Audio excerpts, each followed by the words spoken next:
Warga yang tengah sibuk ikut bersih-bersih kali dari ikan sapu-sapu malah digegerkan dengan penangkapan seorang pengedar sabu-sabu ADC di Kali Ciliwung, Berlan, Matraman, Jakarta Timur. Sebelumnya pelaku nekat bertahan di dalam saluran air karena kedapatan membawa paket sabu dan alat hisap bong dalam plastik hitam. Aksi pelaku diketahui setelah gerak-geriknya dicurigai warga yang sedang membersihkan ikan sapu-sapu di aliran pintu air. Pelaku juga sempat terlihat mondar-mandir dan diduga baru bertransaksi narkoba jenis sabu. Sebagai efek jera, warga menyuruh pelaku untuk berendam di dalam aliran kali selama beberapa jam.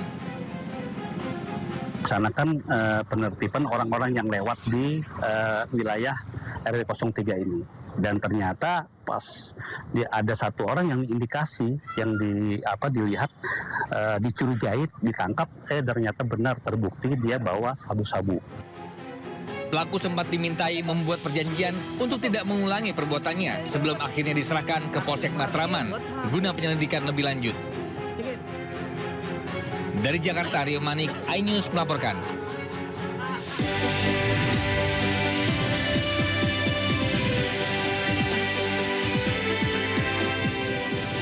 Puluhan anggota geng motor melakukan penyerangan di warung makan di Sulawesi Selatan. Pelaku mengancam pemilik warung dengan senjata tajam.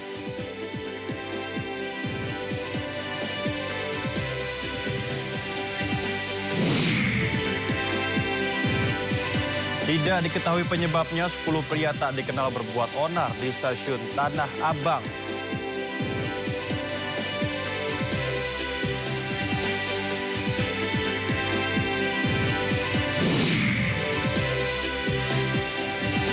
Ribuan warga Lebanon Selatan menghadiri upacara pemakaman 14 anggota Hizbullah. Para korban tewas diserang militer Israel.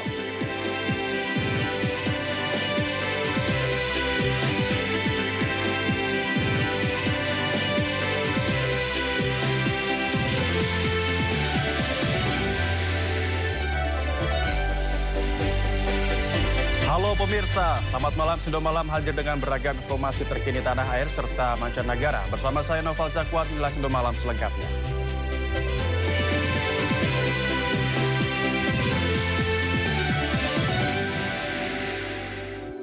Kita ke informasi pertama, pemirsa. Ruko dijadikan tempat penyimpanan BBM ilegal serta gudang rokok di Palangkaraya, Kalimantan Tengah terbakar hebat.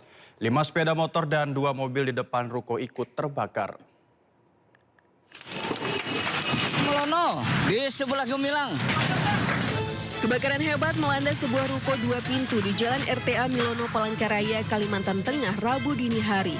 Api mengalap bangunan yang digunakan sebagai gudang rokok dan penyimpanan BBM. BBM membuat api cepat menyebar dan membesar hingga ikut menghanguskan 5 unit sepeda motor dan 2 unit mobil yang terparkir di depan ruko. Tim pemadam kebakaran yang menerima laporan warga langsung menuju lokasi dan melakukan upaya pemadaman. Selang 1 jam, Damkar Kota Palangkaraya berhasil memadamkan api dibantu relawan dan BPBD serta Dinas Kehutanan Provinsi.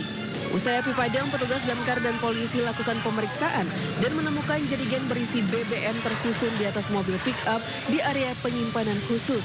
Petugas menduga yang terbakar adalah tempat persembunyian BBM ilegal karena berada di bekas warung makan yang sudah lama tidak beroperasi. Alam bahwa api itu dari dalam. Nah, dari yang lewat, warga yang lewat juga saya punya videonya. Itu katanya dari mobil depan, tapi justru mobil depan itu datang berhenti di situ menggunakan mobil wuling. Api itu dari dalam. Ternyata di dalam sini ada tumpukan deklets. Polisi pun melakukan penyelidikan lebih lanjut untuk mengetahui penyebab pasti kebakaran, termasuk menelusuri keberadaan BBM yang ditemukan di lokasi dengan memeriksa sejumlah saksi. Tidak ada korban jiwa pada kebakaran ini, namun kerugian material ditaksir mencapai miliaran rupiah. Kebakaran hebat juga terjadi di Kelurahan Arab Melayu, Kecamatan Pelayangan, Kota Jambi. 5 unit rumah terbakar dan membuat panik warga di sekitar lokasi kejadian. Kebakaran bermula saat pemilik rumah memasak menggunakan kayu bakar hingga bara api mengenai lantai rumah. Penghuni yang meninggalkan rumahnya baru mengetahui saat api telah berkobar besar menghanguskan rumah panggung miliknya. 2 jam kemudian Damkar Kota Jambi berhasil memadamkan api dibantu warga. Tidak ada korban jiwa dalam insiden ini, namun seorang petugas Damkar alami cedera karena terjatuh saat melakukan pemadaman api. Sementara itu akibat arus pendek listrik, kebakaran terjadi di Bogor, Jawa Barat. Kobaran api hanguskan 3 rumah warga di Gang Kenari, Kecamatan Bogor Selatan, Kota Bogor, Jawa Barat. Pemilik rumah jatuh pingsan mengetahui rumahnya hangus terbakar hingga harus mendapatkan penanganan medis. Kayaknya kronologinya ini ya ngecas handphone, terus si orang rumahnya ditinggal ke sekolah. Ngejemput? Ya, ngejemput sekolah. Nggak taunya pas dilihat ada asap. Kayaknya tuh larewo, kayak nyangka kita larewo tuh bahasa larewo yang kebakaran. Ternyata rumah dia, rumah Pak Irianto yang tadi ngejemput anak sekolah itu. 6 unit mobil pemadam dikerahkan, api berhasil dipadamkan 1 jam kemudian. Tidak ada korban jiwa dalam kejadian ini. Sakit hati karena ditinggal istri dan anaknya, pria di Deli Serdang, Sumatera Utara membakar rumah orang tuanya. Kebakaran pun merembet ke rumah di sebelahnya. Tolong ya untuk Deli Serdang ya. Seorang pria nekat membakar rumah orang tuanya di Jalan Harapan, Gang Kasirin, Desa Puji Mulyo, KM 12,5, Kecamatan Sunggal, Kabupaten Deli Serdang, Sumatera Utara. Kejadian bermula saat warga melihat asap hitam dari rumah salah satu warga bernama Ponija. Warga berusaha memadamkan api, namun justru api cepat membesar dan membakar rumah di sebelahnya. Diduga kebakaran terjadi lantaran anak Ponija sakit hati tinggal istri dan anaknya. Pelaku mengaku membakar rumah orang tuanya dengan cara membakar bantal lalu ditinggal. Cocoknya udah berlangsung lama sehingga terjadi juga pertengkaran antara si pelaku dengan istrinya. Jadi mungkin ada rasa tidak enak sehingga berakibat kepada orang tuanya gitu. Sudah kita tahan. Kini pelaku pembakar rumah orang tua ditahan untuk mempertanggungjawabkan perbuatannya dan diancam 9 tahun penjara. Dari Serdang, Sumatera Utara, Ahmad Ridwan Nasution, iNews melaporkan. Ya, sengaja mencari lawan, geng motor menyerang warung makan di Kabupaten Maros, Sulawesi Selatan. Aksi ini meresahkan karena para pelaku menggunakan senjata tajam.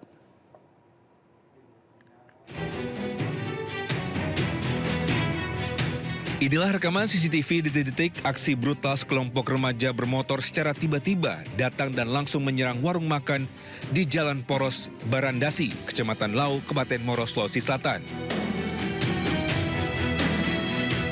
Dalam rekaman tersebut terlihat beberapa pelaku membawa busur dan samurai sambil mengancam penghuni warung yang saat itu dalam keadaan tertutup. Tidak hanya melakukan pengancaman, para pelaku juga merusak spanduk dan sepeda motor yang terparkir di depan warung. Pelaku diperkirakan berjumlah puluhan orang dengan menggunakan 10 unit sepeda motor. Beruntung tidak ada korban jiwa dalam kejadian ini. Namun aksi tersebut meninggalkan trauma bagi pemilik warung dan warga sekitar. Dugaan sementara aksi ini dilakukan karena kelompok tersebut sedang mencari lawan. Berapa orang kira-kira yang datang? Ada 10 kayaknya. Ada 10 orang. Iya. Berapa motor kira-kira banyak? Iya, 10 juga kapan? Lebih. Ciri-cirinya bagaimana? Mereka pakai apa? Pakai masker, Pakai masker. bawa busur, samurai. Iya. Diperkirakan dan berdasarkan hasil koordinasi dengan pemilik warung, kami perkirakan sekitar ada 10 motor. Untuk berdasarkan dari kejadian-kejadian sebelumnya, kemungkinan besar pelaku ini berasal dari Makassar. Hingga kini, polisi masih melakukan penyelidikan dan memburu para pelaku. Petugas juga meningkatkan patroli untuk mencegah aksi serupa terjadi kembali. Dari Kabupaten Maros, Sulawesi Selatan, Wahyu Ruslan, iNews melaporkan. Selalu waspada pemirsa, pelaku begal incar ponsel pengendara di Jakarta. Di Cengkareng, Jakarta Barat, pria babak belur diamuk massa usai merampas ponsel milik pengendara truk air mineral. Pria yang tak berpakaian ini tak berkutik saat ditangkap warga. Polisi lalu lintas dan Satpol PP Jalan Outer Ring Road Rawabuaya, Cengkareng, Jakarta Barat. Pelaku ditangkap lantaran nekat melakukan aksi begal telepon genggam milik pengendara truk muatan air mineral. Warga yang geram dengan aksi pelaku sesekali menghadiahi bogem mentah ke wajah pelaku. Agar menghindari amuk warga yang lebih anarkis, pelaku langsung dibawa ke kantor pos lalu lantas Polsek Cengkareng.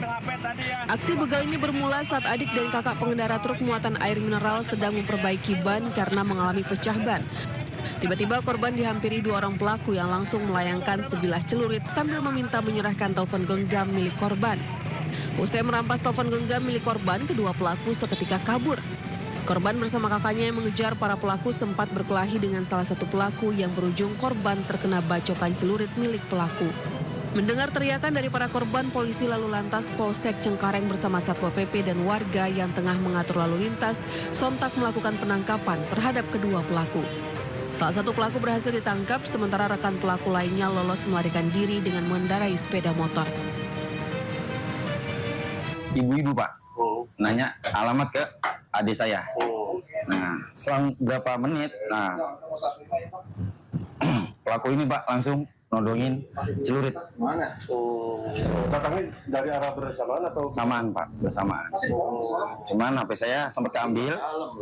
Nah, HP adik saya nggak sempat keambil karena dia ngelawan Pak. Pihak Reskrim Polsek Cengkareng dan mengamankan berupa BB, celurit dan pelaku. Demikian. Yang diambil apa Bu? Berusaha untuk mengambil handphone korban, tapi cepat ditangkap. Seorang diri atau seorang siapa? Berdua, informasinya berdua, cuma yang satu langsung kabur dengan sepeda motor. Guna kepentingan penyidikan lebih lanjut, pelaku yang diketahui bernama Muhammad Ismi, warga Cengkareng Timur, berikut barang bukti sebilah senjata tajam celurit digelandang ke Polsek Cengkareng. Diduga mengalami gangguan jiwa, seorang pria mengamuk di depan minimarket di Semarang, Jawa Tengah. Sebelumnya, pelaku tak mau membayar usai makan bakso di warung, sempat mengancam dengan pistol mainan.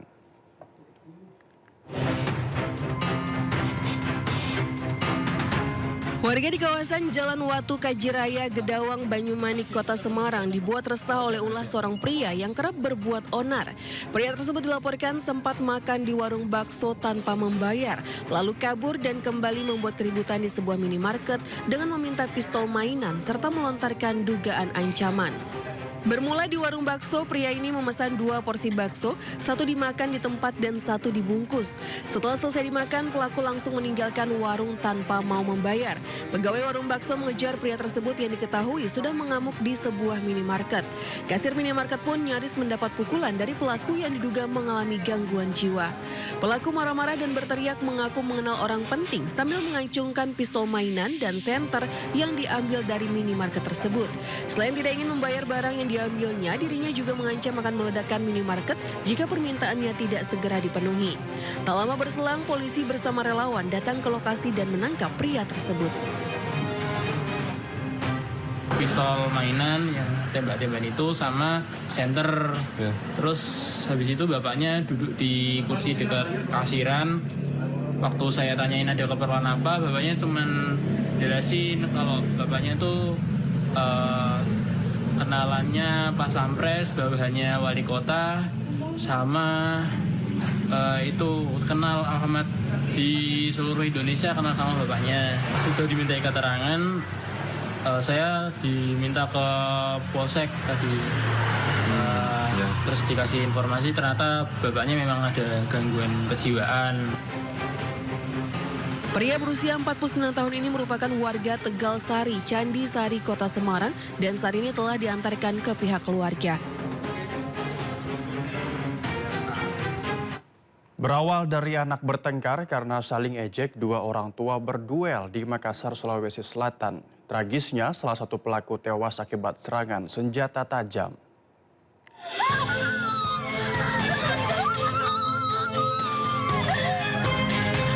Pertikaian berujung maut ini terjadi di Pulau Kodingareng, Kecamatan Sangkarang, Kota Makassar, Senin malam. Kejadian berawal dari perselisihan antar anak yang saling mengejek. Anak dari terduga pelaku melaporkan kepada ayahnya bahwa dirinya diduga dipukul oleh korban. Mendengar cerita anak, terduga pelaku emosi dan mencari korban untuk meminta penjelasan. Namun, pertemuan keduanya berujung cekcok dan adu jotos. Dalam perkelahian, pelaku menikam korban menggunakan senjata tajam di bagian perut. Usai kejadian, pelaku sempat kabur ke rumah orang tuanya di Pulau Barang, Kadi, dan membuang parang ke laut. Tetapi tak lama kemudian, pelaku menyerahkan diri ke polisi. Kalau dari keterangan pelaku, awalnya dia mengajak si korban untuk bicara. Tapi si korban mengeluarkan sajam. Selain menangkap pelaku, polisi juga menyita sebilah badik milik korban yang dibawa saat kejadian. Hingga kini polisi masih mendalami kasus ini termasuk penetapan pasal karena masih terdapat perbedaan keterangan antara saksi dan pelaku. Sementara jenazah korban dievakuasi ke Rumah Sakit Bayangkara Makassar untuk menjalani visum.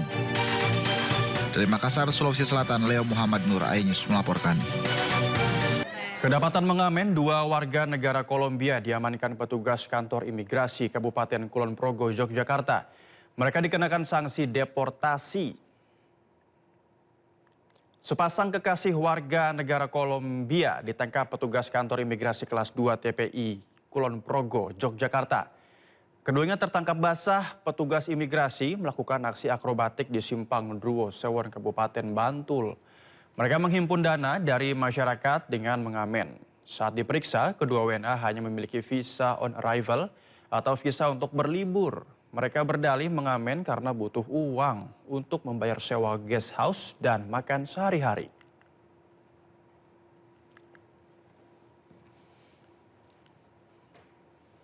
Terlibat aktivitas perdagangan dengan Iran, kapal tanker diperiksa pasukan militer Amerika Serikat di kawasan Indo-Pasifik. Informasi lengkapnya usai jeda, tetaplah di Sindo Malam.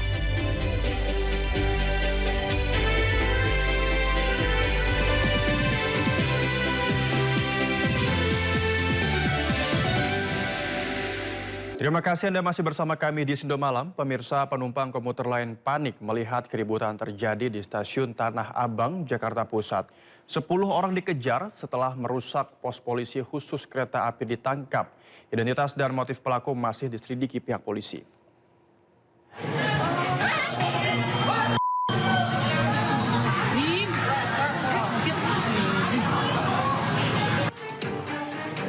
Para calon penumpang komuter lain mendadak panik melihat sejumlah orang yang berlarian menuju gate stasiun Tanah Abang. Dalam rekaman video amatir yang viral, sejumlah pria berlarian kencang ke dalam area stasiun dikejar petugas keamanan. Diduga sekelompok orang tak dikenal merusak pintu Pol Suska yang ada di lantai atas jembatan penghubung stasiun dengan Pasar Tanah Abang. Dalam keributan tersebut, 10 orang berhasil diamankan dan telah diserahkan ke polisi. Memang kita tidak tahu awal mulanya seperti apa, tapi tiba-tiba ada beberapa oknum yang melakukan pengrusakan di pos Polsuskanya di stasiun Tanah Abang. Sebetulnya awalnya ini kita juga masih telusuri ya, seperti apa sih kejadiannya, apa yang membuat dari oknum tersebut melakukan pengrusakan di pos Polsuska di stasiun Tanah Abang. Pihak komuter lain masih menelusuri motif pengrusakan tersebut karena para pelaku datang dan menyerang secara tiba-tiba tanpa diketahui penyebabnya.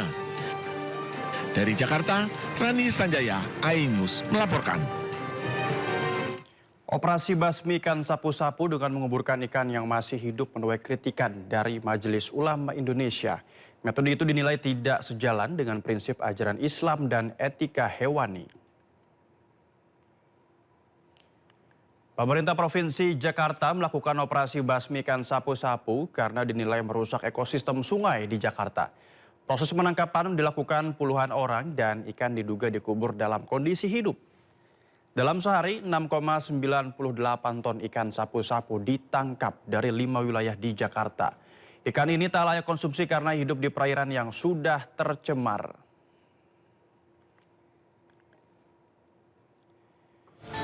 Di sisi lain, Majelis Ulama Indonesia tidak setuju penguburan ikan sapu-sapu dalam kondisi masih hidup dalam operasi pengendalian oleh pemerintah Provinsi Jakarta. Metode tersebut dinilai tidak sejalan dengan prinsip ajaran Islam dan etika kesejahteraan hewani. Tindakan mengubur ikan dalam kondisi hidup dinilai melanggar 2 prinsip utama yakni rahmatan lil alamin serta kesejahteraan hewan. karena mengandung unsur penyiksaan karena memperlambat kematian hewan. Pernyataan ini pun direspon Gubernur Jakarta Pramono Anung. Baru 1 hari kita mengadakan pembersihan yang paling utama di Jakarta Selatan itu lebih dari 3,5 ton dan total hampir 6,5 ton ikan sabu-sabu yang berhasil ditangkap.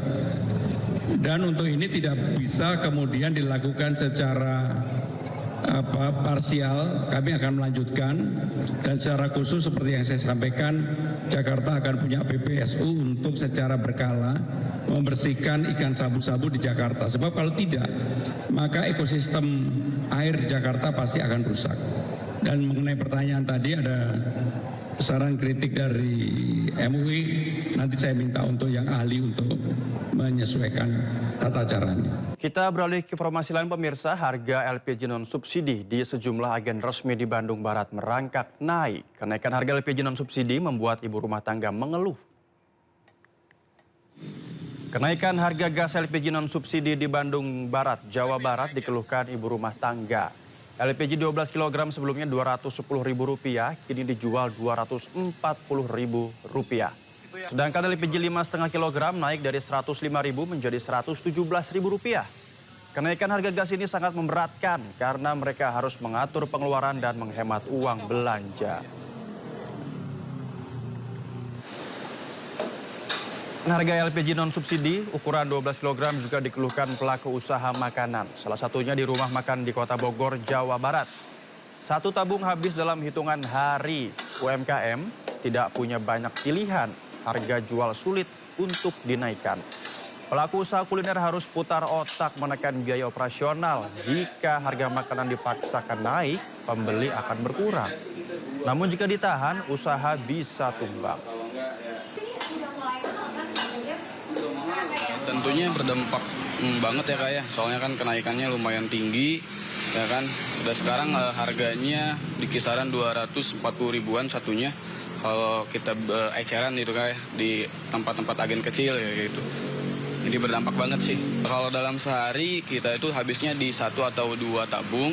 Kalau misalkan lagi normal Kak ya, tapi kalau weekend lagi jamnya rame, kalau waktunya rame, itu hampir di 2 tabung 1 harinya. Paling untuk kita paling sabar aja dulu ya Kak ya.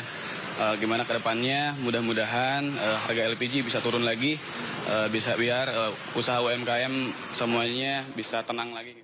Iya, di tengah kelangkaan minyak goreng subsidi di pasaran, polisi menggerebek pabrik minyak kita ilegal di Sidoarjo, Jawa Timur. Dari tangan 4 pelaku disita ratusan liter minyak kita kemasan ilegal alias palsu.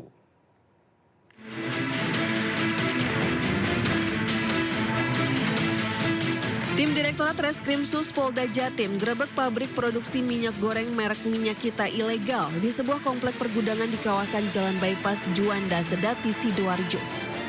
Di dalam gudang yang tertutup itu, polisi mendapati produksi minyak kita ilegal alias palsu yang dikelola PT Sinar Agung Abadi.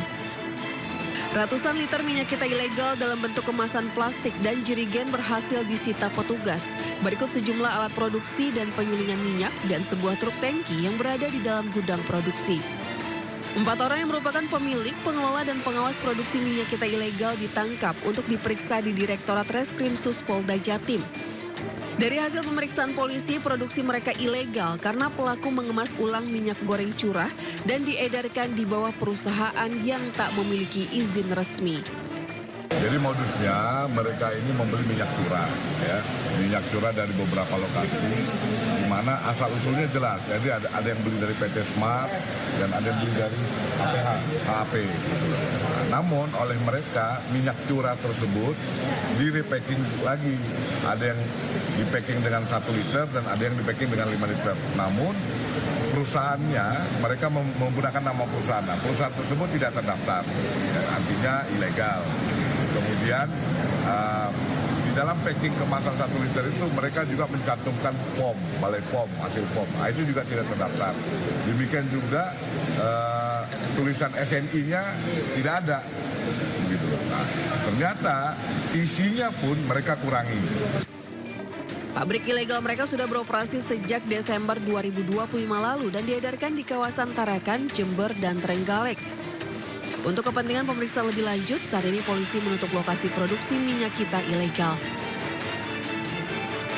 Kita beralih ke dampak konflik Timur Tengah, pemirsa. Meski perpanjang gencatan senjata, Amerika Serikat terus memblokade kapal yang keluar masuk pelabuhan Iran. Bahkan Amerika Serikat tidak segan menggeledah hingga menembak kapal yang melanggar. Warship 115, you are entering the area of a military blockade. This blockade of Iranian ports will be enforced and applies to all vessels regardless of flag. Any vessel that further intends to enter or exit an Iranian port will be subject to the right of visit and search in accordance with international law. If you attempt to run the blockade, we will compel compliance with force. Over. Amerika Serikat membagikan video saat tentaranya memblokade Selat Hormuz. Dalam video ini, tentara Amerika Serikat mengingatkan semua kapal yang masuk dan keluar dari pelabuhan Iran dilarang melintasi Selat Hormuz. Peringatan dari Amerika Serikat dan Iran membuat kapal kargo raksasa dan kapal tanker minyak terhenti total di Selat Hormuz. Mereka tidak bisa melewati Selat Hormuz, hanya kapal-kapal kecil milik warga lokal yang bisa melintas. Para awak kapal ini menanti hasil perundingan jilid 2 yang rencananya akan segera berlangsung.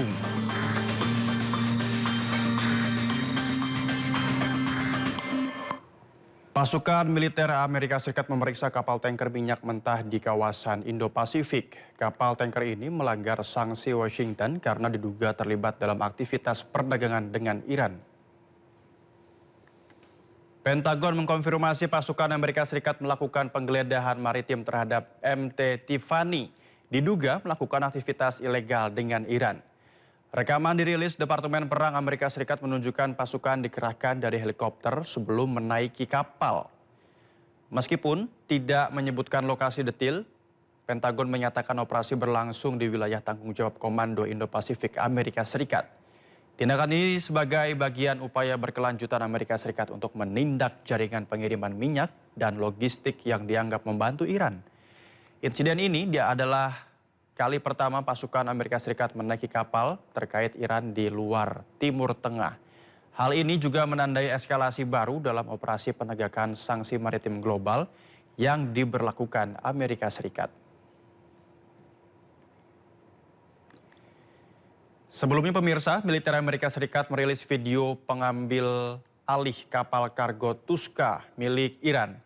Pasukan militer Amerika Serikat mendarat di kapal ini dengan menggunakan helikopter. Pasukan Angkatan Laut Amerika Serikat ini berasal dari kapal induk USS Tripoli. Pasukan ini mengambil alih kapal kargo Tuska yang sempat ditembak oleh kapal penghancur USS Prince. Amerika beralasan kapal milik Iran mencoba menembus blokade Amerika Serikat di Selat Hormuz.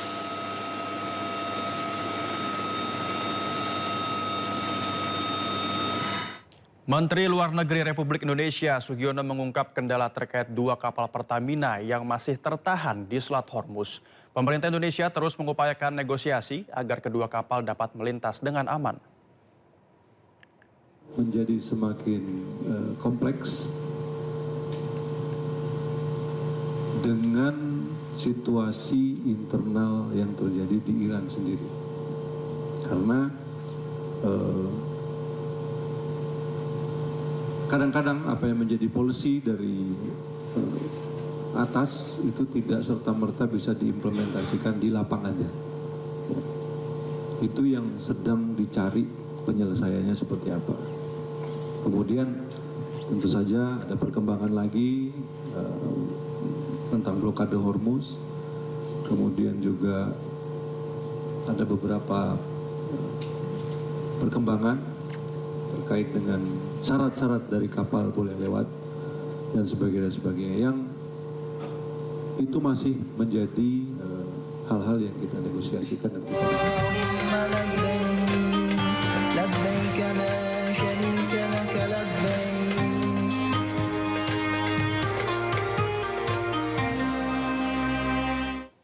Jelang kedatangan jemaah calon haji, sejumlah persiapan dilakukan oleh petugas. Salah satunya dengan orientasi di area Bandara Internasional Madinah. Orientasi dilakukan di daerah tempat kerja para petugas haji di Bandara Internasional Madinah. Antara lain lokasi krusial, Makkah Route, Makkah, atau tempat keluar jemaah calon haji fast track dari 4 embarkasi, yaitu Jakarta, Solo, Surabaya, dan Makassar. Tim PPIH Dakar Bandara juga meninjau kesiapan tempat keluar bagi jemaah haji Indonesia non-fast track, serta Hajj Pavilion, yaitu tempat jemaah haji Indonesia menunggu sebelum masuk ke bus. Sementara di kota suci Madinah, ribuan jemaah calon haji dari penjuru dunia mulai memadati Masjid Nabawi, pemirsa. Jemaah calon haji mulai melakukan aktivitas di pelataran maupun di dalam Masjid Nabawi. Kepadatan di Masjid Nabawi terlihat di saat mendekati waktu sholat, memanfaatkan waktu di dalam masjid untuk membaca Al-Quran dan berzikir.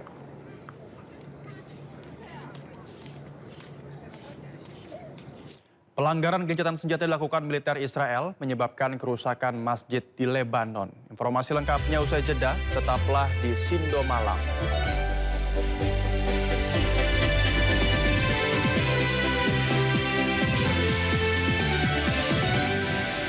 Senkom merilis rekaman operasi militer yang dilakukan Amerika Serikat saat gencatan senjata dengan Iran.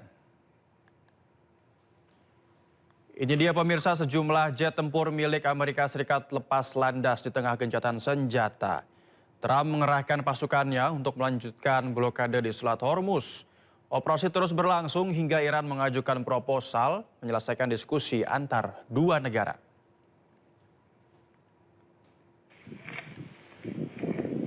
Pemukim Israel membakar rumah warga Palestina di tepi barat. 8 orang luka-luka termasuk seorang bayi berusia 1 tahun. Situasi mencekam karena warga berusaha menyelamatkan diri.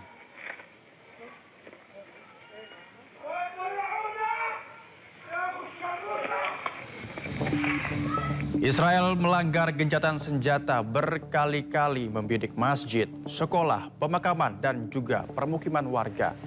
Masjid hancur tak bersisa di kota Jibjit, Lebanon, usai diserang militer Israel. Gencatan senjata Israel dan Hizbullah berlaku sejak Jumat lalu, namun 200 pelanggaran terjadi dalam 4 hari.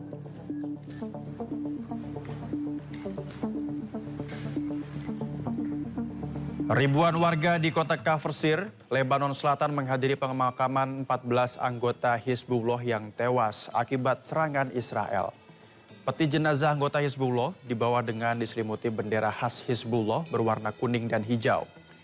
2.387 orang menjadi korban perang sejak awal Maret.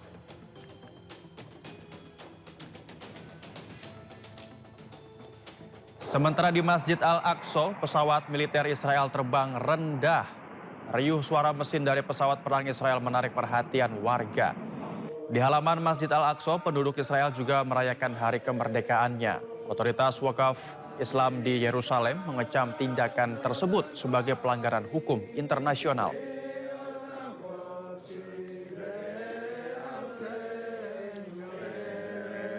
Netanyahu mengenakan rompi anti peluru dalam perayaan Hari Kemerdekaan Israel tepat pada Hari Nakba Palestina. Dalam perayaan, Netanyahu mengundang Presiden Argentina Javier Milei. Dikutip dari Gaza Updates, Netanyahu mengenakan rompi anti peluru di balik jaketnya dan menyambut Javier Milei. Milei menjadi undangan khusus Netanyahu berpartisipasi dalam perayaan Nyala Obor, menandai kedekatan mereka dan dukungan Presiden Argentina untuk Israel. Bahkan, Milei mempersembahkan sebuah lagu berjudul Libre atau Kemerdekaan di Yerusalem Barat Selasa malam. Perayaan bersama dengan 78 tahun Hari Nakba di mana 700.000 warga Palestina diusir paksa oleh Israel.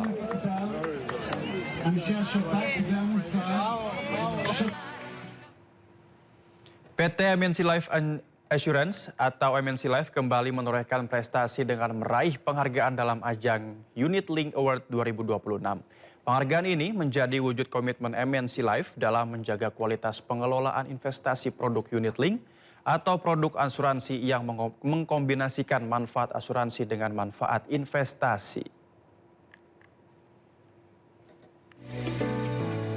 PT MNC Life Assurance, anak usaha PT MNC Capital Indonesia Tbk, meraih 2 penghargaan sekaligus dalam ajang Unit Link Award 2026 pada kategori saham berdenominasi rupiah melalui produk Unit Link MNC Dinamis Saham, serta kategori pendapatan tetap berdenominasi rupiah melalui produk Unit Link MNC Pendapatan Tetap Pasti. Penghargaan ini menjadi bukti konsistensi kinerja korporasi mengakselerasi investasi yang dipercayakan investor, serta kepatuhan PT MNC Life Assurance atau MNC Life terhadap regulasi industri. Penilaian pada ajang yang digelar media asuransi di Jakarta Pusat ini didasarkan pada kinerja investasi periode Desember 2023 hingga Desember 2025 dan bertujuan mendorong transparansi, kinerja optimal, serta kepercayaan industri asuransi dan investasi tanah air. Itu penghargaan ini mencerminkan pendekatan atau approach yang kami lakukan secara disiplin dengan berbasis analisa serta manajemen risiko yang kuat. Kami akan terus menjaga kualitas pengelolaan dengan standar risiko yang jelas dan arah investasi yang terukur. Capaian ini menjadi tonggak bagi MNC Life untuk terus menghadirkan produk yang kompetitif serta memperluas literasi keuangan masyarakat, sejalan dengan upaya mendukung pertumbuhan industri asuransi nasional. Dari Jakarta, Ade Firmansyah, iNews melaporkan. Ya, informasi pilihan hari ini akan tersaji di segmen Sindo News 5 bersama Ardi Lase, sekaligus menjadi penutup Sindo Malam hari ini. Anda bisa mendapatkan informasi terkini dan terbaru di kanal YouTube Sindo News atau melalui portal yang menghadirkan berita daerah, berita nasional dan berita internasional di sindonews.com. Mari berbagi untuk masyarakat yang terdampak bencana di tanah air melalui MNC Peduli dengan berdonasi pada rekening di bawah ini atau scan QR dengan aplikasi uang digital Anda. Saya Nova Zakwan beserta kerabat kerja undur diri, selamat malam dan sampai jumpa. Kita berjumpa di segmen Sindo News 5, ruang bincang yang bukan sekedar menyampaikan berita tapi juga mengajak kita semua berpikir lebih dalam tentang apa yang sedang terjadi di negeri. Bersama saya Ardi Lase.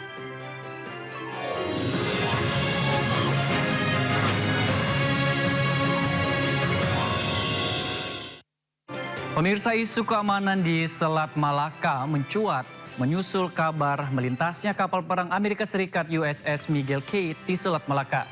Ditambah lagi pernyataan petinggi pemerintah Iran yang mengingatkan negara-negara lain termasuk ASEAN agar pihak luar negeri tidak bisa mengatur keamanan wilayah kedaulatan mereka. Terkait melintasnya kapal perang Amerika di Selat Malaka, Kepala Dinas Penerangan TNI Angkatan Laut Kadis Penal Laksamana Pertama Tunggul dalam keterangannya menyatakan aktivitas pelayaran tersebut merupakan hak yang diatur dalam hukum internasional, yakni hak lintas transit atau transit passage. Selat Malaka sendiri merupakan jalur yang digunakan untuk pelayaran internasional, sehingga kapal termasuk kapal perang memiliki hak lintas transit. Ketentuan tersebut diatur dalam Konvensi PBB tentang Hukum Laut atau UNCLOS. Sementara itu menyusul upaya saling tutup Selat Hormuz antara Amerika Serikat dan Iran, Selat Malaka dinilai memiliki nilai strategis lebih tinggi dibandingkan Selat Hormuz. Pasalnya volume produk minyak dan kapal kontainer yang melintas di Selat Malaka jauh lebih besar dibandingkan dengan Selat Hormuz. Hal ini disampaikan Menteri Luar Negeri Singapura, Vivian Balakrishnan, awal bulan April ini. Be aware that in fact if you add up all the maritime oil, crude and refined, you might be surprised that actually more flows through the Straits of Malacca and Singapore than even the Straits of Hormuz. If you think about global trade, container trade, there's far more flowing through this place. Menteri Energi dan Sumber Daya Mineral Bahlil Lahadalia memberi sinyal bakal ada penyesuaian harga BBM non-subsidi lainnya, menyusul naiknya harga Pertamax Turbo pada 18 April lalu. Pemirsa, Menteri Bahlil menegaskan peluang penyesuaian harga BBM non-subsidi lainnya setelah kenaikan Pertamax Turbo, Dex Lite, dan Pertamina Dex. Lantaran harga BBM non-subsidi tak diatur pemerintah dan mengikuti mekanisme pasar jika harga minyak global masih tinggi. Bahlil menekankan di saat harga minyak dunia naik kemungkinan besar harga BBM non-subsidi berpotensi mengalami kenaikan. Namun Bahlil juga tak menampik jika harga BBM non-subsidi juga bisa turun jika harga minyak dunia turun. Meski demikian hal ini tentu mengacu pada kondisi geopolitik global. Untuk itu, Menteri SDM ini juga menghimbau kepada masyarakat untuk tidak serta-merta beralih menggunakan BBM subsidi ketika BBM non-subsidi mengalami kenaikan. Sebab BBM subsidi diperuntukkan bagi masyarakat miskin. Kita beralih ke informasi lainnya, pemirsa. Pemerintah resmi mengubah skema pajak kendaraan listrik di Indonesia. Berdasarkan Peraturan Menteri Dalam Negeri Nomor 11 Tahun 2026, kendaraan listrik ini tak lagi menikmati insentif pajak hingga 0%. Pemerintah resmi mengubah skema pajak kendaraan listrik di Indonesia. Jika sebelumnya mobil listrik menikmati insentif pajak hingga 0%, kini kebijakan tersebut tidak lagi berlaku secara penuh. Aturan terbaru tersebut tertuang dalam Peraturan Menteri Dalam Negeri Nomor 11 Tahun 2026. Regulasi ini mengatur dasar pengenaan pajak kendaraan bermotor serta bea balik nama kendaraan bermotor sebagai bagian dari penyesuaian kebijakan fiskal daerah. Meski begitu, pemerintah tidak menghapus seluruh insentif. Kendaraan listrik berbasis baterai masih berpeluang mendapatkan keringanan baik dalam bentuk pengurangan tarif maupun pembebasan sebagian pajak.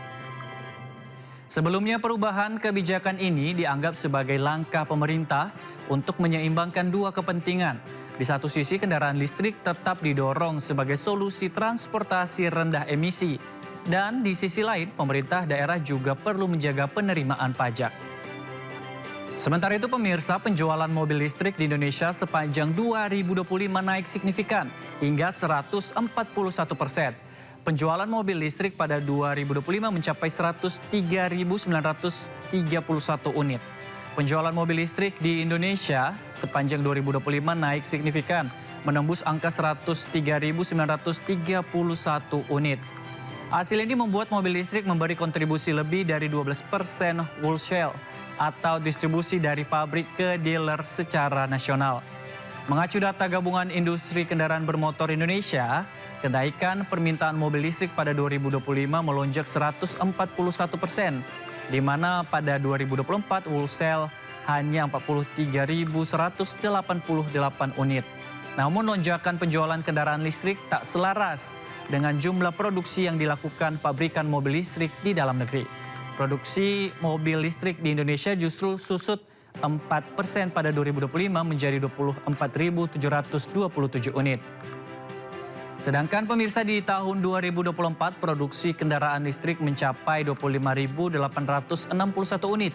Artinya mayoritas distribusi mobil listrik ke dealer di sepanjang tahun lalu berasal dari negara lain atau impor CBU.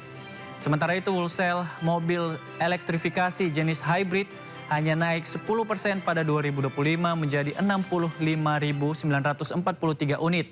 Sedangkan plug-in hybrid electric vehicles tumbuh 3,775% menjadi 5.270 unit. Dewan Perwakilan Rakyat Republik Indonesia resmi mengesahkan rancangan Undang-Undang Perlindungan Pekerja Rumah Tangga atau UU PPRT. Undang-undang ini akan menjadi payung hukum untuk melindungi pekerja rumah tangga. UU PPRT disahkan dalam rapat paripurna DPR Selasa kemarin. Pengesahan diawali laporan pembahasan RUU PPRT oleh Ketua Panja sekaligus Ketua Balik DPR Bob Hasan. Sementara dari pihak pemerintah melalui Menteri Hukum Suparman Andi Aktas menyatakan adanya payung hukum ini sesuai tuntutan dari seluruh serikat pekerja. Kehadiran UU PPRT diharapkan mampu memutus rantai eksploitasi yang selama ini terjadi di sektor domestik, terutama pekerja rumah tangga. Undang-undang ini mengatur sejumlah aspek penting seperti jaminan sosial, kesehatan, hingga perlindungan ketenagakerjaan secara menyeluruh. 5 cerita 5 wajah kekuasaan. Posisi Indonesia atas kapal AS yang melalui Selat Melaka hingga strategi mengurangi insentif kendaraan listrik. Di balik setiap kebijakan ada konsekuensi dan di balik setiap headline ada harapan publik yang tak boleh diabaikan. Dan kalau hari ini kita belajar satu hal, itu adalah kekuasaan bisa dibongkar, kebijakan bisa ditantang dan suara publik kalau cukup lantang bisa mengubah arah. Saya Ari Lase, sampai jumpa.